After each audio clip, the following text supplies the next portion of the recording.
What's up, Grinder? What's up, grinders? Welcome back to the channel. Today o vídeo vai ter subtitles, ok? Eu tô afim. Vou ver legenda. Sim, vou ler legenda. Sim, vou ler. Let's go. O nome do vídeo é How Far Can You Get After 3,000 Hours of Dream Spanish? O quão longe você pode chegar depois de 3.000 horas de Dream Spanish? What's up, grinders? Welcome back to the channel. So today we're going to react to this video from Joe Sema, and the video is titled The Truth About Dreaming Spanish After Thousands of Hours. Now, the reason I want to react to him is because his channel actually played a pretty big deciding factor in whether I would do my Dreaming Spanish series or not, because he has been doing Dreaming Spanish for thousands of hours at this point. And in fact, when I started my journey, before I started it, I did a lot of research into, Dreaming Spanish, Pablo, the automatic language growth method, various updates from people within the community, including Joe Sema. He had a 2,000-hour update before I even started doing Dreaming Spanish, and as you guys know, I'm actually at 922 hours as of making this video, okay? So we're gonna watch this video from him, but before we do, I want to show you the video. Tá, diz o Will Dia antes de começar os estudos do Dream Spanish. Ele acompanhou esse cara e ele tava com 2.000 horas, agora ele deve estar com 3.000 horas. Pelo menos o título do vídeo de input. Video that I actually saw back in the day, okay? You can see this one's from 1 year ago. This is the video, and I remember that there was a section right here, as you can see at the end, where he speaks in Spanish. And at the time, I didn't speak a lick of Spanish, but I was reading the subtitles and I thought, okay, if this is how far you can get with Dreaming Spanish, maybe this is possible for a challenge. So I'm now going to listen to him again after, like, the last time I heard him, I did not understand a word of it. Y bueno, voy a hablar un poco en español. Voy a contarles por qué me decidí a aprender español. Creo que fue en 2022 que me fui de vacaciones a Latinoamérica para, no sé, disfrutar un poco y tener vacaciones allá, porque yo trabajo como remoto, entonces soy programador. Entonces puedo This is fascinating now that I'm watching him and I understand everything he's saying, because like the last time I watched this video, I didn't understand a word of it. I was just reading the subtitles. trabajar en cualquier lado. Entonces pensaba que, ok, bueno, voy a, o sea, sacar jugo o aprovechar de esto, que puedo trabajar en cualquier lado. Entonces, creo que antes de mi viaje en 2022, en noviembre, me fui, creo que en noviembre o octubre, me fui a vacaciones, y antes de eso estaba usando como Duolingo y estaba haciendo como charts de conjugaciones, de como estar y ser and stuff like that.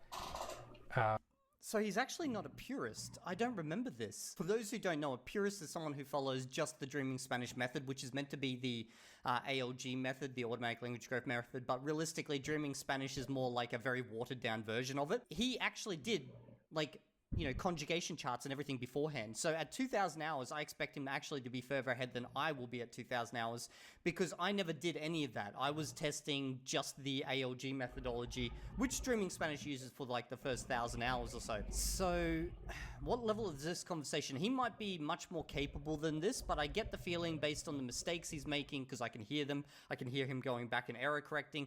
The topics that he's talking about, he's probably like a B1, maybe a bit more than a B1 in this conversation. Like if we're to put this on a scale. Y pensaba que esta manera de hablar o de aprender un idioma es un poco difícil y no es tan natural como conocimos nuestras lenguas maternas, o sea, cómo aprendemos nuestras É o mesmo papo, negócio de língua natural, como que aprende, não sei o quê. idiomas maternas. Y pensaba Ele vai ficar falando espanhol, que eu ouvi falar em inglês. English. Tá, só depois de um minutinho. que debería estar una manera como diferente para hacerlo. Okay, so you've got an idea of what you could achieve at 2,000 hours, I guess, with some previous study in conjugation charts, Duolingo, and then doing like just a bunch of this. So I'm probably not going to be even this far. Damn, if you want to know, okay, so for example, with Esperanto, I'm more than 2,000 hours, easily more than 2,000 hours. And that type of conversation when you're a C1 level, which is what I am in Esperanto, I'm probably higher, but like I'm tested and proven at a C1 level. That type of conversation, you power through, you don't really make mistakes, you don't even think about it. Like there's none of this. You might error correct once in a blue moon, okay? If you don't believe me, I can just do a little bit of Esperanto right now. Don nun mi volas diri al vi, kiel mi decidis studi Esperanton. Mi decidis studi Esperanton, ĉar kiam mi estis soldato en la Aŭstralia armeo, tiutempe mi volas lerni alian lingvon por pruvi al mi mem, ke mi vere povas lerni alian lingvon. Kaj mi memoras ke tiutempe mi demandis al homoj, kiuj estas ĉirkaŭ mi, kiun lingvon lerni, ĉar vere mi ne sciis kiun lingvon mi volas lerni. Mi simple volas pruvi al mi mem, ke mi povas lerni alian lingvon. Kaj la plejparto de ili diris al mi ke ivildie la plej bona lingvo en la mondo sendube estas la franca. Do mi komencis studi la francan, sed unu semajnon poste mi rimarkis ke mi tute ne ŝatas tiun lingvon. Do mi decidis ke mi ne plu volas studi ĝin. Kaj mi memoras ke iom poste mi estas en la oficejo kaj mi uzas Wikipedion, kaj en Wikipedio mi trovis artikolon pri internaciaj lingvoj. Okay, now that I've done my little spiel in Esperanto, just to give you an idea of, the differences in level there. Now, if I was to do this in Chinese, it would be a lot worse. Okay, so I'm not going to put you through that. Okay, so let's watch the video. Hey, what's up, guys? In today's video, I want to talk about eu queria que ele falasse de Chinese, pô. Dreaming Spanish was worth it, and I know maybe most of you guys are asking yourself that as well, if you actually want to get started using Dreaming Spanish, because it is a big time commitment. You really have to sit there and spend 1,500 hours listening to a language that most likely you don't know anything, and you're starting from complete zero. So I'll talk about my experience so far, since I've spent already thousands of hours listening to Spanish, and I think this would have been really helpful, at least when I first started. So maybe you can use this to see if this is worth it for you. For me, overall, Dreaming Spanish was definitely worth it because of three main things. Number one is that your accent will be better than most people who have learned through like books and textbooks. I hear this all the time. And it's obviously something I can't speak to yet because I have not started my Spanish speaking part of my journey. I am not yet at 1,000 hours. But every time I hear this, I feel like this is an assumption because the people who have the best accents in foreign languages and have learned those languages are usually people who have dived into like phonetics and stuff like that. Like they've really focused in on those things. Like, in fact, I'm pretty sure the people who have the best foreign accents are usually musicians who have studied the phonetics of the language and then, done all that and then, of course, done input. Like, input is a given, no matter what. If you want to get good in a language, like even I had to with Esperanto, you need a lot of input. There's no avoiding that, okay? But the people who I've found to be the best are generally musicians or people who are just really, really into like phonetics and stuff like that. Like a great example, okay, if you don't believe me, is Stuart right over here with Thai, okay? Everyone says his Thai is fucking fantastic, but he's a manual learner. At least he was. Obviously, then he lives in country and, learns a lot, marries into it, all that type of stuff. Or Matt vs. Japan, manual learner, who obviously then later on done a ton of input and he now promotes an input based approach. But still, I have yet to see someone who's a full purist who has an amazing accent. I'm sure they exist. Drop them down in the comments. Maybe it's this guy, okay? You guys can let me know because there is a video on his channel 1 year ago after 3K hours of comprehensible input. Okay, so this video, when he says he's thousands of hours, he's either 3K or more. Nossa, mais de 3. Spanish representation. Give me your thoughts down in the comment section. Does he sound native? It takes like hundreds of hours, up to thousands of hours for you to get started into speaking, and I think that's a big gripe. And by the way, one of the main reasons I'm testing this method, the Dreaming Spanish method, is because I want to get the best accent possible. Because everyone says that, like on YouTube in the polyglot space right now, that you've got to just do lots of input, have a massive silent period, then you'll get the best accent. That's what I'm kind of testing with all of this. I want to know if that's true. Tá, a teoria é você ficar um período de silêncio, você vai consumir muito input, um input massivo, e você vai melhorar o seu accent, sua pronúncia. É por isso que o pessoal do Dream Spanish prega para você só começar a falar depois de 1.000 horas de input. Então você vai o input absorver 1.000 horas e depois você começa a tentar falar. True. for the program. But for me, it's really helped me solidify my accent. And overall, you'll have a better accent than people who have used textbooks or are learning through grammar or through flashcards. I remember sitting down with flashcards, looking at the conjugations for hablar.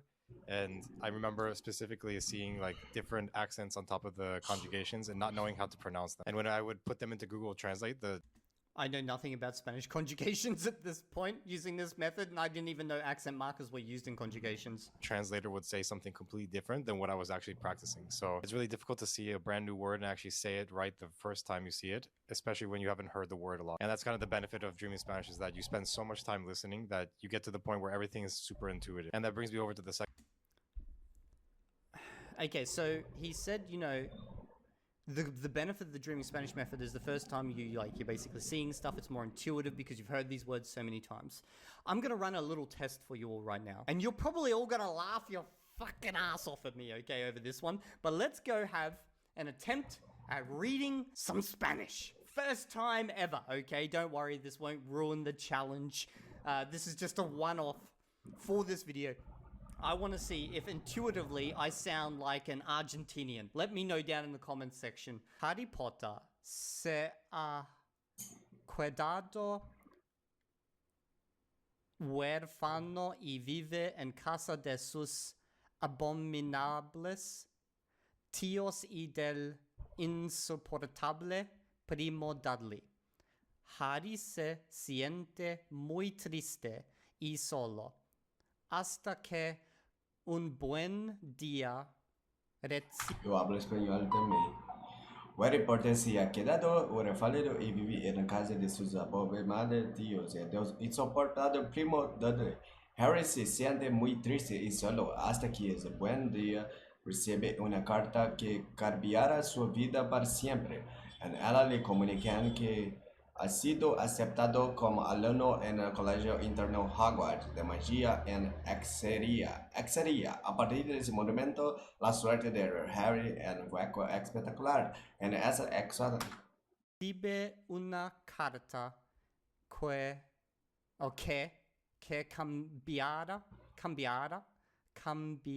cambiará su vida para siempre. En ella la comunican que ha sido aceptado como alumno en el colegio interno Hogwarts de magia y hechicería. A partir de ese momento, Você não vai ler essa carta tudo, me, first time ever. Encantamientos. Okay, I think I've put you guys through enough. That was me, first time ever attempting to speak Spanish.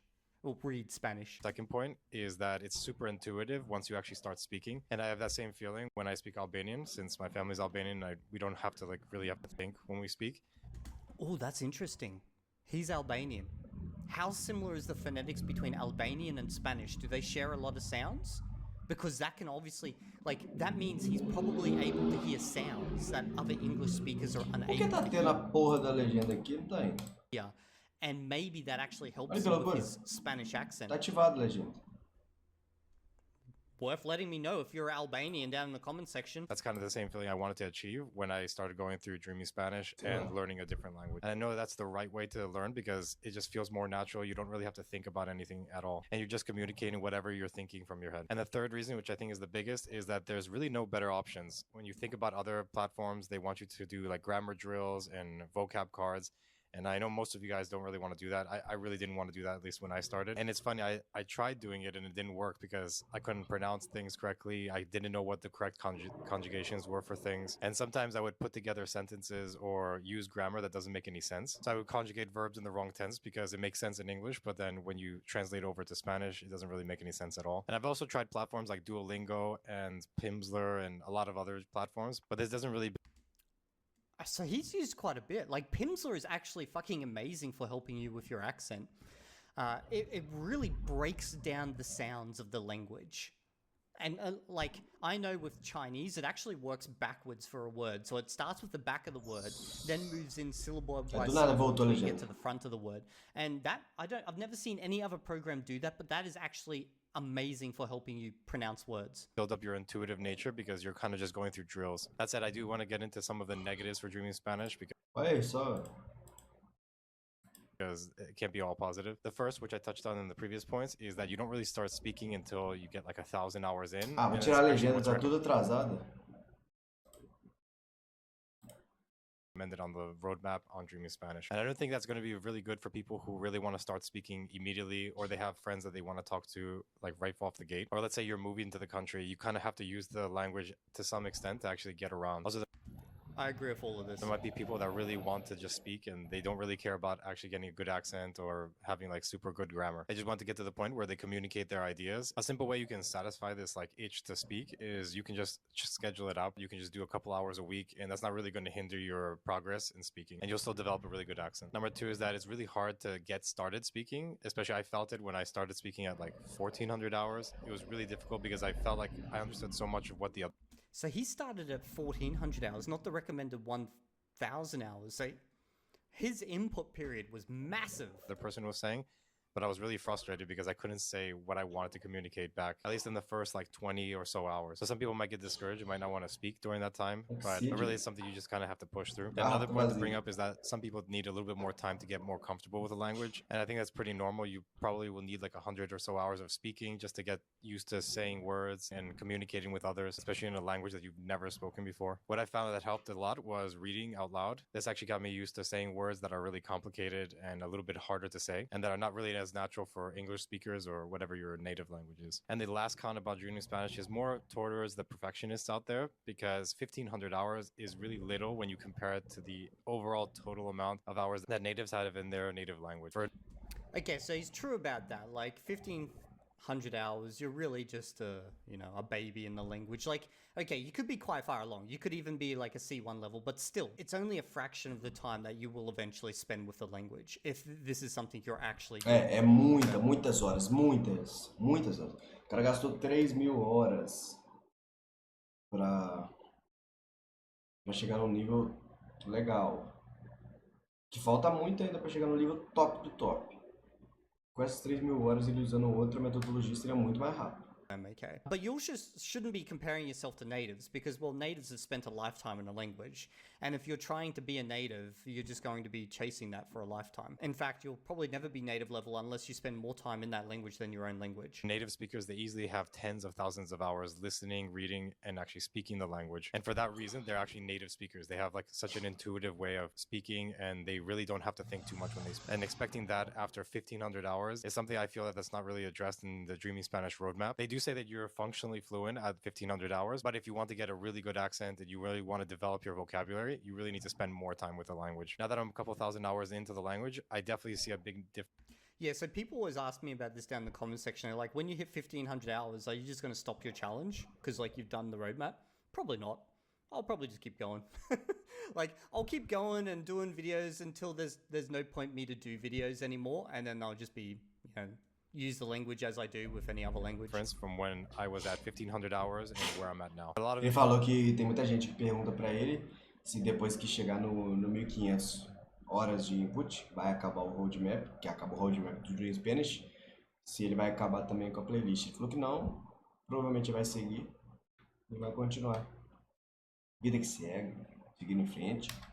things that you questioned before really make sense now. For example, how to use usted, how to use se, which is like the reflexive pronoun. And also if you listen to a certain group of people, like from a certain country, you really get used to seeing how they speak in certain areas of that country. So you'll be able to determine like if somebody's from the northern part or the southern part. And it's really only unlocked after listening to more of the language from that certain region or that certain country. So I would say to take it with a grain of salt when they say 1,500 hours will make you functionally fluent. That's very true. You'll be able to communicate your ideas and actually speak back to people with a decent accent, but expecting perfection where you pretty much won't make any mistakes or your grammar won't sound off is really not expected. That said, if you guys are looking to go to the next level in your target language, I have personalized coaching, which you guys can sign up for in the description box below. Okay, cool. So it looks like we've seen that video. The only thing I wanted to check out was this 3,000 hours. I'm hoping there's a bit of a Spanish demo. Hola, ¿cómo están? Espero que estén bien.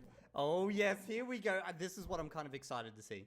Hace una semana llegué a 3.000 horas de Impo Comprensible en español, así que quería hacer este video para marcar cómo es que hablo en español y, bueno, cómo es mi acento y hablar un poco de mi escucha, mi lectura y mi habla en español en este. I can tell he's definitely a lot more free form with his like use of the language. There's only been one like little error correction where he's gone back and fixed it so far. He sounds good. Like I understand him perfectly fine. Muito bom. Y bueno, por supuesto, déjame en los comentarios cómo es mi acento, cómo es mi gramática en español y bueno, toda la vaina, ¿no?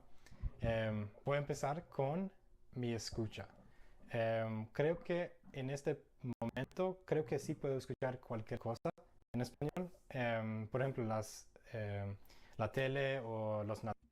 I should put subtitles on for you guys because I forgot not everyone here. Espanhol argentino é um espanhol muito rápido.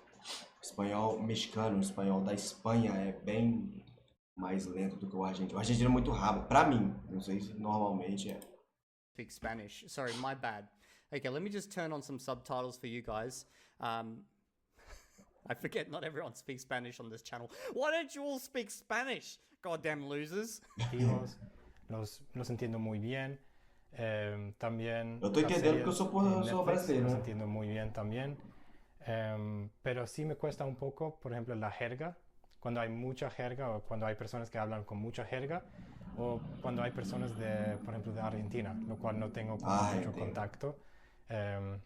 Okay, we've got an idea of his Spanish. It sounds pretty damn good to me now. Okay, so we can see someone down here has been dropping like a list of the errors here. He's saying your accent is good. It seems like someone who speaks English as their primary language. That means like it seems like someone who speaks their English as a primary language. So in things like pronunciation, actually there's a translate here. Let's just hit that. So the accent is very good, but it does sound like someone who speaks English as their first language in things like pronunciation of the G and the J sounds. Is that true, guys, or is this guy just picking for the sake of picking? I want to know. Which are usually pronounced more strongly in Spanish, less exhaled. Yeah, see, this is the same thing that I get in Chinese, okay? So people will pick on my D pronunciation in Chinese. And I'm like 1,300 hours of Chinese. My grammar's nowhere near as good as his Spanish grammar is, okay, in Chinese. Tá bom, meu filho, tá bom, tá bom. Ô, mas falar pra você, que loucura. Os caras tem 40, o cara tá com 3.000 horas de input. Eu tô, não, se comparar não é quase nada. Eu tô com 40, ó, eita. Tô com 48 horas de input, olha que loucura. O cara com 3.000. Ó, 3.000 horas são quantos dias? 3.000 horas dividido por 24. São 125 dias inteiros de input que ele tem. Que loucura, né? Tem gente que é fenomenal.